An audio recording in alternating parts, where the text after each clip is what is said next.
నమస్తే ఫ్రెండ్స్, ఈ ఎండలకి చల్లటి బొప్పాయి మిల్క్ షేక్ చేస్తున్నాను. క్లీన్ చేసి కట్ చేసుకున్న బొప్పాయి ముక్కల్ని 3 గంటలు డీప్ ఫ్రిడ్జ్లో పెట్టాను. ఇలా ఫ్రిడ్జ్లో పెట్టడం వల్ల మిల్క్ షేక్ చల్లగా ఉండి మనం తాగేటప్పుడు చాలా బాగుంటుంది. ఈ బొప్పాయి ముక్కల్ని జ్యూస్ జార్లోకి వేసుకుని నైట్ నానబెట్టిన నట్స్, గింజలు తీసేసిన డేట్స్ వాటర్తో సహా వేస్తున్నాను. పొట్టు తీసిన బాదంని వేసి 2 యాలకులు, కాచి చల్లార్చిన ఫ్రిడ్జ్లో పెట్టిన చల్లటి పాలు వేసుకుని కొంచెం తేనె కూడా వేసుకుని వీటన్నిటిని మిక్సీ పట్టుకుందాం.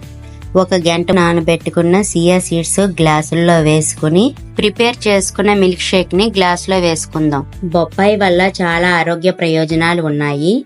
ఇందులో విటమిన్లు, యాంటీ ఆక్సిడెంట్లు, రోగనిరోధక శక్తిని పెంచుతుంది, జీర్ణక్రియను మెరుగుపరుస్తుంది, చర్మ ఆరోగ్యాన్ని కూడా కాపాడుతుంది, గుండె ఆరోగ్యానికి కూడా చాలా మంచిదండి.